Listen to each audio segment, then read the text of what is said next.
Hello नमस्कार हिमाचल में आपका स्वागत। हम आपको बहुत ही महत्वपूर्ण जानकारी देने वाले हैं। अतिथि शिक्षकों के नियमितीकरण को लेकर आउटसोर्स अस्थायी अंशकालीन दैनिक वेतनभोगी सभी के नियमितीकरण के लिए उज्जैन में एक बड़ा सम्मेलन हुआ है, जिसमें इनके मानदेय वृद्धि और इनके नियमितीकरण की बात की है।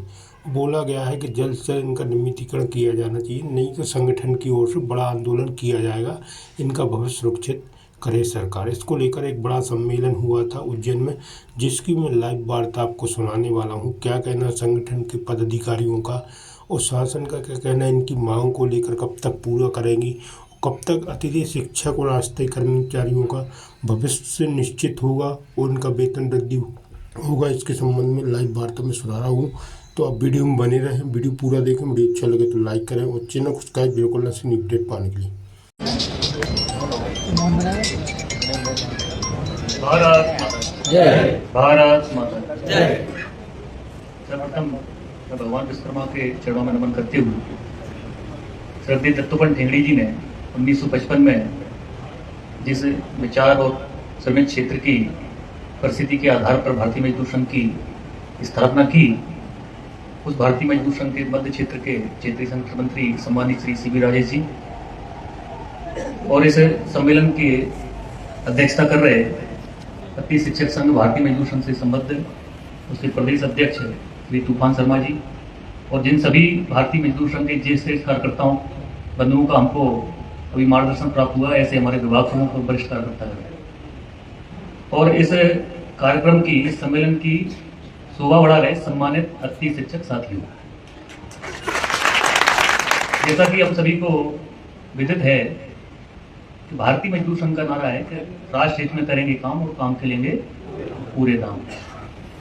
इसी आधार पर चलते हुए जब 1955 में स्थापना हुई थी, स्थापना के समय में ही इस श्रम जगत की, कर्मचारी जगत की जो परिस्थितियों का श्रद्धेय दत्तोपंत ठेंगड़ी जी ने आकलन किया, तो यह ध्यान में तो आया कि कई सारे केंद्रीय श्रम संगठन हैं 1955 के पहले जो श्रमिकों कर्मचारी क्षेत्र का नेतृत्व कर रहे थे, लेकिन उनकी समस्याएं जस के तस हैं। श्रमिक जगत के जो बड़े प्रश्न थे, उनके चाहे जीवन यापन के प्रश्न हो या सामाजिक सुरक्षा के प्रश्न हो, वो प्रश्न जस के तस खड़े थे। उद्योगों के हाथों श्रमिकों का शोषण और संगठनों के माध्यम से केवल श्रमिकों के हित में काम न करते हुए अपितु अपनी व्यक्तिगत और राजनीतिक लालसाओं को लेकर जो उद्योगों का विनाश हुआ, वो हम सभी ने जब इतिहास में देखते हैं तो हमें ध्यान में आता है। उदाहरण इसलिए देता हूं कि हम सभी को जानकारी है कि 1955 में जब भारतीय मजदूर संघ की स्थापना हुई, उसके पहले जो उद्योगों का विनाश हुआ है वो श्रमिक संगठनों के कार्यशैली के कारण हुआ।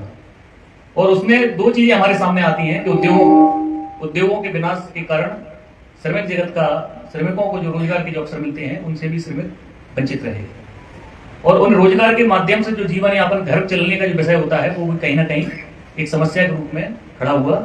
और आज जो परिस्थिति में समझता हूँ कि 1947 में भारत आजाद हुआ है, अगर ठीक से उस श्रम जगत की समीक्षा करते हुए ठीक से नीति बनती तो मैं समझता हूँ भारत आज दूसरी स्थिति में होता है।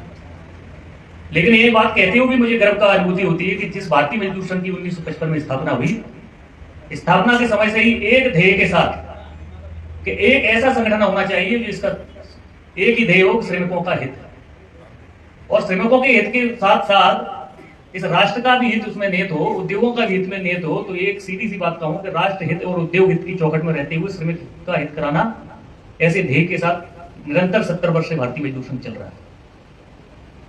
जब भारतीय मजदूर संघ की स्थापना हुई तो कई बार जब श्रद्धेय दत्तोपंत ठेंगड़ी जी ने कहा कि एक ऐसे संगठन की आवश्यकता हो जो विस्तृत रूप से गैर राजनीतिक हो, इसके पीछे भी गहन चिंतन था, क्योंकि जो तत्कालिक संगठन थे कहीं ना कहीं एक राजनीतिक अंगी के रूप में काम कर रहे थे, और श्रमिकों का हित उनका द्वितीय पायदान पर था। पहला उनका लक्ष्य था कि अपने राजनीतिक आकांक्षाओं पर खरा उतरना, राजनीतिक दलों के लिए श्रमिकों की भीड़ का उपयोग करना।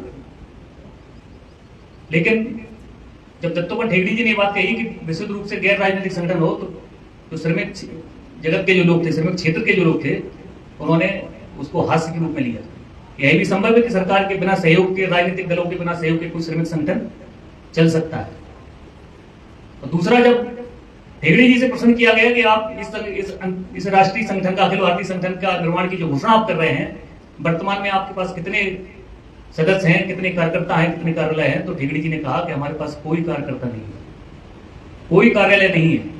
और कोष कितना है कि कोष हमारा शून्य है, कोई कोष नहीं। शून्य से आरंभ हुआ संगठन, और जब 1989 में सरकार ने वेरिफिकेशन किया तो भारतवर्ष का प्रथम क्रमांक का संगठन सरकार के आंकड़ों में चुका है। ये हमारे विचारी थे, ये हमारे सिद्धांती थे, जिन्होंने इस सफर में 1989 में हमको प्रथम क्रमांक का बनाया। और जब हम अपने सिद्धांतों की ओर देखते हैं तो पहला जो सिद्धांत मैंने आपको कहा कि गैर राजनीतिक संगठन हो, केवल श्रमिकों के लिए चलने वाला संगठन हो, श्रमिकों के माध्यम से चलने वाला संगठन हो। दूसरा ये सिद्धांत उन्होंने कहा कि सरकारों से संबंध हमारा कैसा रहे, जब गैर राजनीतिक रहेंगे लेकिन सरकारों से तो संबंध रखना पड़ेगा। तो सरकारों से हमारा संबंध रहे विशुद्ध रूप से रिस्पॉन्सिव कोऑपरेशन का रहे। सरकार जितना कर्मचारी हित में काम करेंगी उतना भारतीय मजदूर संघ सहयोगात्मक सरकार से रहेगा, चाहे वो सरकारें किसी की भी हो, किसी भी दल की हो। और अगर सरकारों की नीति श्रमिकों के विरोध में रहेंगी तो भारतीय मजदूर संघ पूरी सख्ती से उनका विरोध करेगा सरकारों का, इसमें भी कहीं पीछे नहीं रहेगा। यह हमारा सरकारों के साथ संबंध रहेगा। और वर्तमान में रूप में भी जो हम देखते हैं कि जो भी श्रमिकों की जगत में जो आंदोलन हो रहे हैं, वास्तविक जो आंदोलन हो रहे हैं, जो केवल एक ही उद्देश्य के साथ आंदोलन हो रहे हैं कि श्रमिकों का हित हो, श्रमिकों का जो शोषण उस क्षेत्र में हो रहा है उसकी समाप्ति की जाए, इस रूप में अगर कोई आंदोलन हो रहे हैं तो मुझे कहते हुए कोई संकोच नहीं है, पूरे भारतवर्ष में भारतीय मजदूर संघ के नेतृत्व में हुए। और इनका परिणाम ये निकला है कि सरकारें जिनको कहती हैं कि ये आंगनबाड़ी कार्यकर्ता हैं, ये स्कीम वर्कर हैं, इनकी मानदेय वृद्धि नहीं हो सकती, तो मुझे कहते हुए गर्व होता है कि जब सरकार के सामने भारतीय मजदूर संघ के नेतृत्व में संघर्ष किया तो जिन आंगनबाड़ी कार्यकर्ताओं को 1000, 2000, 500 कैसे मानदेय थे तो आज 13,000 मानदेय है प्रति वर्ष 1000 की दर से। लेकिन इससे भी भारतीय मजदूर संघ संतुष्ट नहीं है। भारतीय मजदूर संघ का मानना है कि लिविंग वेजेस मिले, न्यूनतम वेतन के ऊपर लिविंग वेजेस मिले, क्योंकि जब न्यूनतम वेतन की निर्धारण होता है तो उसके जो पैरामीटर हैं, जब उस कल्पना की गई थी, उसके फॉर्मूले बनाए गए थे, तो उसमें शिक्षा और स्वास्थ्य को समाहित नहीं किया गया। और आज किसी भी परिवार की जब हम जीवन यापन की बात करते हैं तो इसमें मूलभूत आवश्यकताओं में शिक्षा और स्वास्थ्य भी है। तो उस आधार पर लिविंग वेजेस मिले, मतलब न्यूनतम वेतन जो वर्तमान के हैं वो अपर्याप्त हैं, लिविंग वेजेस मिले। और लिविंग वेजेस के फॉर्मूले भी जो सरकार से जो हमारी बातचीत होती है, वार्ता होती है केंद्र में, तो सरकार के समक्ष इस प्रकार के सभी सुझाव भारतीय मजदूर संघ की ओर से जा रहे हैं। दूसरा, भारतीय मजदूर संघ का मानना है कि अगर रोजगार सरकार देती है, क्योंकि सरकार वेलफेयर स्टेट होने के नाते अपने नागरिकों को रोजगार देना सरकार का कर्तव्य है। और रोजगार किस प्रकार का होना चाहिए? रोजगार डिसेंट प्रकार का होना चाहिए। रोजगार इस प्रकार का नहीं होना चाहिए जिसमें अति शिक्षक कल ये विचार कर रहा है कि अप्रैल में हम रहेंगे कि नहीं रहेंगे, ये डिसेंट रोजगार की परिभाषा में नहीं आता है। रोजगार डिसेंट प्रकार का होना चाहिए। और रोजगार के जो दो मूल अंग हैं, एक सामाजिक सुरक्षा और वेतन, वो ठीक से होना चाहिए। सामाजिक सुरक्षा इस प्रकार की होना चाहिए कि जब तक हम अपनी सेवाएं दे सकते हैं तब तक हमको सुनिश्चित किया जाए कि हम अपनी सेवाएं उस विभाग में, उस क्षेत्र में दें। जब वेतन की बात करते हैं तो मैंने आपको बताया कि वेतन इतनी पर्याप्त होना चाहिए कि हमारे परिवार के सामने किसी प्रकार का संकट ना हो। और जिस प्रकार का हम कार्य कर रहे हैं, अगर हम शिक्षा का देने का कार्य कर रहे हैं, इस भविष्य का, इस देश के भविष्य के गढ़ने का काम कर रहे हैं, तो उस आधार पर हमारा उसी प्रकार का वेतन है। लेकिन ये सारी चीजें आती कहां से हैं? जब आप भारतीय मजदूर संघ के संपर्क में ठीक से आएंगे तो आपको ध्यान में आएगा कि सारी चीजों की जड़ों में कोई ना कोई विषय है, कोई ना कोई सरकार की नीति है। तो इसके साथ भी सरकार की नीति जुड़ी हुई है। 1985 में केंद्र सरकार द्वारा एक नीति बनाई गई। उस नीति में ये तय किया गया कि 1985 से जनरल भर्ती पर रोक लगाई जाए। और जब जनरल भर्ती, नियमित भर्ती पर रोक लगेगी तो रोजगार तो, शिक्षक तो चाहिए, शिक्षा व्यवस्था चलाने के लिए, स्वास्थ्य व्यवस्था चलाने के लिए, आंगनबाड़ी चलाने के लिए, विभिन्न प्रकार के जो काम है, क्रियाकलाप है, इस देश को चलाने के लिए उनकी आवश्यकता होगी। तो कहीं ना कहीं फिक्स्ड टर्म एम्प्लॉयमेंट के रूप में, आउटसोर्स के रूप में, अति शिक्षक के रूप में, अति दोनों के रूप में इस प्रकार की व्यवस्था आई। और कल जो ज्ञापन होने वाला है, जो देशव्यापी ज्ञापन है, पूरे जिला केंद्रों पे हम ज्ञापन दे रहे हैं, उसमें भारतीय मजदूर संघ का 6, 7, 8 फरवरी को जो अखिल भारतीय अधिवेशन पुरी जगन्नाथ भगवान की भूमि पे हुआ है, उस 4-5 प्रस्ताव पारित हुए हैं। उसमें से एक प्रस्ताव ये भी है कि जनरल भर्ती में जो 1985 में रोक लगाई गई थी, उस रोक को तत्काल हटाया जाए और आज भविष्य में जो भी रोजगार हो, नियमित प्रकार के रोजगार दिए जाए। लेकिन साथ साथ ये भी हमारी मांग है कि इस कालखंड में जो आउटसोर्स के नाम पे, जो संविदा के नाम पे जो अन्य प्रकार की जो रोजगार की व्यवस्थाएं बनाई गई जिसमें सामाजिक सुरक्षा नहीं है, उनको भी नियमितीकरण की ओर लेके जाए। तो कुल मिला के जो जड़ें हैं उन पे भी भारतीय मजदूर संघ का अध्ययन चल रहा है। और जिस प्रकार का श्रमिकों से, कर्मचारियों से काम लिया जा रहा है, उस प्रकार की उनकी सेवा दी जाए, उनकी रोजगार उस प्रकार का हो, इस पर भी निरंतर अध्ययन और मांग चल रही है। और इस बजट के पहले भारतीय मजदूर संघ के माध्यम से जो सरकार से जो वार्ताएं हुई हैं, उस वार्ता में EPS 95 की पेंशन, जो उद्योगों में काम करते हैं उनकी न्यूनतम पेंशन 1000 है।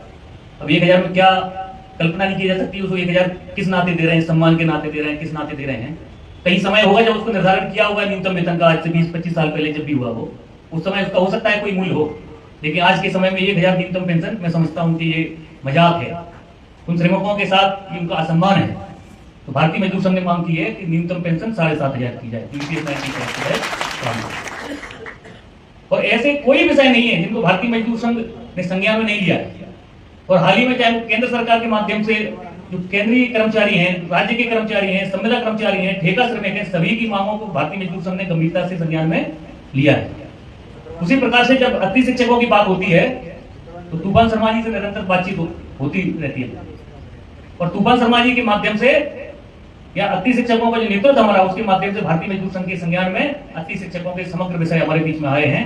और भारतीय मजदूर संघ इस बात से सहमत है कि अति शिक्षकों को एक तो जो इनकी हर वर्ष नई नीति और नई व्यवस्था में ले जाके उनके सामने जो संकट खड़ा रहता है, हमारे विभाग प्रमुख जी ने कहा कि जब 18 वर्ष की नौकरी हो जाती है तो आदमी कल्पना करता है कि हमारी कोई पदोन्नति होगी, हमको कोई अवार्ड दिया जाएगा सेवा के आधार पर। लेकिन जब अति शिक्षक अति विद्वानी को देखता हूं मैं, तो उनको एक तलवार लटकी रहती है कि कल जो काउंसलिंग होने वाली है उसमें मेरा नाम आएगा कि नहीं है। ये कहीं ना कहीं सरकारों को चिंतन करना पड़ेगा। ये जो मनुष्य है, जो नागरिक है, ये कमोडिटी नहीं है, ये वस्तु नहीं है। और इस मानवीय आधार पर ऐसी व्यवस्थाएं हैं जो मानवाधिकार का शोषण करती है, मानवाधिकार का हनन करती है, मानवीय दृष्टि से ठीक नहीं है, उन नीतियों में अपनी सुधार करना पड़ेगा। और भारतीय मजदूर संघ का यह भी मानना है कि सर्वप्रथम संवाद के माध्यम से समाधान की ओर जाएंगे। और संवाद की दृष्टि से मैं देखता हूं कि अति शिक्षक माध्यम से आवेदन निवेदन जितने होने थे, मैं समझता हूं पर्याप्त हुए हैं। और हमारे प्रतिनिधि मंडल लगातार, चाहे वो शिक्षा मंत्री हो या अधिकारी हो, प्रमुख सचिव, सभी से उन्होंने बातचीत की है, चर्चा की है। और उन चर्चाओं के आधार पर कितना समाधान सरकार द्वारा किया जा रहा है वो भी हमारे सामने है।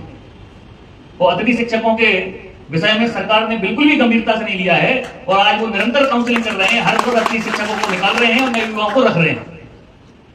एक तो जो निरंतर 18 वर्ष से काम कर रहे हैं, 8-8 घंटे की सेवाएं दे रहे हैं, और मैं समझता हूं कि कई अतिथि शिक्षक तो 70-70 किलोमीटर तक जाते हैं।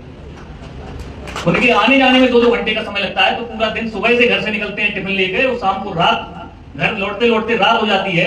और उस व्यवस्था में आप अगर तुमसे कहते हो कि आप सीधी भर्ती में कंपटीशन देके क्यों नहीं आते हैं, तो मैं समझता हूं चाहे वो शिक्षा मंत्री हो या कोई अधिकारी हो, उनको चिंतन करना चाहिए। और जो अतिथि का विषय था, हो सकता है कि 1 साल के लिए व्यवस्था लेके आए हो, जब तक नियमित भर्ती करेंगे तो जब तक अतिथि रख लो। लेकिन आज अगर 18 साल किसी व्यवस्था में हो गए हैं तो किसी प्रकार से वो अतिथि तो नहीं है, उनका पूरा अधिकार उन शिक्षण संस्थानों पर है। और अगर कोई ये बात कहता है कि आप तो हमारे अतिथि हैं, आपके लिए हम क्यों चिंता करें, तो एक पूर्ण रूपेण मूर्खता वाली बात है। हम किसी प्रकार से अतिथि नहीं है। हमने इतने वर्षों तक इन शिक्षा व्यवस्थाओं को मध्य प्रदेश की सुनिश्चित किया है, हमारा इसमें योगदान है, हम उसके हिस्सा हैं, उसके पार्ट हैं। और अगर हम बात कर रहे हैं कि हमारा नियमितीकरण किया जाए, हमारी काउंसलिंग खत्म किया जाए, तो हमारा ये अधिकार है, कोई मांग नहीं है, जायज मांग है हमारी। और किसी भी क्षेत्र की जायज मांग हो, भारतीय मजदूर संघ उसके साथ पूरी सख्ती से सदैव खड़ा रहता है। उसी प्रकार से इस मध्य प्रदेश के 75,000 जो अतिथि शिक्षक हैं, उनके साथ भी भारतीय मजदूर संघ पूरी मजबूती से खड़ा है। भारतीय मजदूर संघ तो पूरी मजबूती से खड़ा है, लेकिन अब इस बात की आवश्यकता है कि आप कितना संगठित खड़े हुए हैं, उस आधार पर ही समाधान होंगे। तो आज जो विषय आ रहा है कि हम तीनों संगठन एक साथ बैठे हैं, आज मैं समझता हूं कि तीनों का विषय खत्म होना चाहिए। सबसे पहले हम एक संगठन हैं और एक आवाज में भारतीय मजदूर संघ के नेतृत्व में सरकार के सामने संवाद भी करेंगे, और संघर्ष की आवश्यकता पड़ेगी तो संघर्ष भी करेंगे। उस स्थिति में हमको आना पड़ेगा, और भारतीय मजदूर संघ की जो रीत नीति है उसको भी समझना पड़ेगा। और आज जैसा हमारे पूर्व वक्ताओं ने बताया कि सुई से बनाने से लेकर हवाई जहाज उड़ाने तक के क्षेत्र में भारतीय मजदूर संघ की संगठना है, और हर क्षेत्र में भारतीय मजदूर संघ ने अच्छा नेतृत्व दिया है। और वो नेतृत्व केवल भारतीय मजदूर संघ के महामंत्री के नाते नहीं होता है, वो नेतृत्व हमारे बीच में से निकल के आता है। मुझे ये भी कहते हुए कोई संकोच नहीं है कि तूफान शर्मा जी या जो अन्य संगठन उनके रूप में जब मैं देखता हूं कि भोपाल की आज ये बसें कायरी खड़ी हुई है, थैला टांग के जो लोग कौन जा रहे हैं, तो ध्यान में आता है कि अतिथि शिक्षकों के आंदोलन चल रहा है। कहीं ना कहीं इस बात का प्रतीक है कि हमारे बीच में नेतृत्व है। अब उस नेतृत्व को व्यवस्थित करना, उस नेतृत्व को ठीक दिशा देना, और भारतीय मजदूर संघ की रीति नीति पे चलने का जो काम करने का जो विषय है, केवल उसको हमको ठीक करना है। मैं समझता हूं कि आपकी समस्याओं का समाधान निश्चित रूप से होगा। और मैं शीघ्र ही माननीय मुख्यमंत्री जी से अपने ज्ञापन में 38 शिक्षकों के विषय तो लिए हमने, लेकिन प्रत्यक्ष से भी 38 शिक्षकों की जो समस्या है वो प्रदेश सरकार के मुखिया के सामने समक्ष शीघ्र ही में रख के उसका निराकरण हो, ऐसा मैं प्रयास करूंगा। और संवाद के समाधान होता है तो ठीक है, और अगर हमको संघर्ष भी करना पड़ा तो मैं माननीय मुखिया से भी ये कहने में बिल्कुल मैं हर्ज नहीं करता हूं, किसी भी क्षेत्र की हमारी विषय हो कि अगर समाधान नहीं होगा तो हम संघर्ष भी करेंगे। और मुझे 38 शिक्षक के नेतृत्व में भी पूरा विश्वास है। भारतीय मजदूर संघ की रीति नीति, भारतीय मजदूर संघ के सिद्धांत इस प्रकार से दत्तोपंत ठेंगड़ी जी ने हमको दिए हैं कि किसी भी क्षेत्र की समस्या अगर हमने ली है, भारतीय मजदूर संघ ने ली है, भारतीय मजदूर संघ से जुड़े हुए कर्मचारियों की समस्या है, तो उसका समाधान निश्चित रूप से होना ही है। और भारतीय मजदूर संघ मध्य प्रदेश के नाते हमारा ये ध्येय है कि मध्य प्रदेश का श्रम जगत, मध्य प्रदेश का कर्मचारी जगत शोषण मुक्त हो। ये शोषण ही है जो आप आदेश की जो आप बात कर रहे हो कि 7 दिन में अगर हम स्कूल नहीं आए, हम विद्यालय नहीं पहुंचे, तो आपकी स्वतः सेवा समाप्त हो जाएगी। आप बिल्कुल निश्चिंत रहना, किसी भी प्रकार की सेवाएं समाप्त करने की किसी की ताकत नहीं है। सेवा समाप्त बिना किसी समीक्षा के, बिना किसी आधार के सेवा समाप्त करने का किसी को भी अधिकार नहीं है, चाहे वो प्रदेश सरकार ही क्यों ना हो। और इस संबंध में भी शीघ्र ही मैं माननीय मुख्यमंत्री जी से, माननीय शिक्षा मंत्री जी से मिलकर बात करूंगा कि ये जो आदेश निकला है इसका दुरुपयोग किया जा सकता है, या फिर जो अतिरिक्त शिक्षकों के साथ ये अन्याय है, इस प्रकार की व्यवस्था कहीं नहीं लागू की जाए। जब कोई अधिकारी 7 दिन तक नहीं आए उसकी सेवा समाप्त नहीं होगी, जब कोई मंत्री 7 दिन तक अपने मंत्रालय में नहीं पहुंचे उसकी सेवाएं समाप्त नहीं होंगी। तो ये अतिथि शिक्षक जो है वो 7 दिन अगर किसी कारण से स्वास्थ्य खराब हो गया, विद्यालय नहीं पहुंचता है, तो उसकी भी सेवा समाप्त किसी भी रूप में नहीं की जा सकती। साथ ही साथ जिस प्रकार संविदा के संबंध में हमने नीति बनवाई है सरकार से, और उस नीति में 62 वर्ष तक सामाजिक सुरक्षा के विषय हैं, अनुकंपा के विषय हैं, ग्रेजुटी का विषय है, ये सारे विषय अति शिक्षकों के लिए भी समान रूप से लागू हो, इसका भी हम प्रयास करेंगे। और मैं इस मंच से आप सभी को विश्वास दिलाता हूं कि भारतीय मजदूर संघ के कार्यकर्ता के रूप में आप सभी स्थापित हों। सदस्य के नाते तो हम सदस्यता एक पर्ची कटाते सदस्य बन जाते संगठन के, लेकिन भारतीय मजदूर संघ के रीति नीति जानना, भारतीय मजदूर संघ के आचार विचार जानना, भारतीय मजदूर संघ के जो सत्य दत्तोपंत ठेंगड़ी जी ने जो सिद्धांत दिए उनको जानना, और उस जानने के आधार पर भारतीय मजदूर संघ के कार्यकर्ता के रूप में जीवन पर्यंत काम करना, जो हमारे मंच में बैठे हुए हैं। एक बार भारतीय मजदूर संघ के कार्यकर्ता के रूप में अपने आप को स्थापित कर दिया या भारतीय मजदूर संघ को ठीक से जान लिया, तो मैं समझता हूं कोई ऐसा विषय नहीं बचता है कि जो आदमी प्रण ले लेता है कि नहीं मैं भारतीय मजदूर संघ के कार्यकर्ता के रूप में अपने जीवन पर्यंत काम करूंगा। तो ऐसा ही मुझे अति शिक्षक संघ से भी आग्रह है कि हम एक भारतीय मजदूर संघ के कार्यकर्ता के रूप में प्रत्येक अति शिक्षक अपने आप को स्थापित करेगा और अपने वर्ग की जो भी समस्याएं हैं संवाद से संघर्ष में संगठित होकर भारतीय मजदूर संघ के नेतृत्व में उनको भी दूर करने का काम करेगा। और जो आपने आज इस सम्मेलन के माध्यम से अति शिक्षकों की समस्याएं जो है भारतीय मजदूर संघ के संज्ञान में लाई हैं, तो भारतीय मजदूर संघ शीघ्र ही उस समस्याओं को लेकर सरकार से वार्ता करेगा और समाधान के प्रयास करेगा। तो आने वाले समय में यही भी विश्वास दिलाता हूं कि अति शिक्षकों की समस्याओं का निश्चित रूप से हम समाधान कराने में सफल होंगे। और इसी आशा और विश्वास के साथ मैं अपनी बात को समाप्त करता हूं।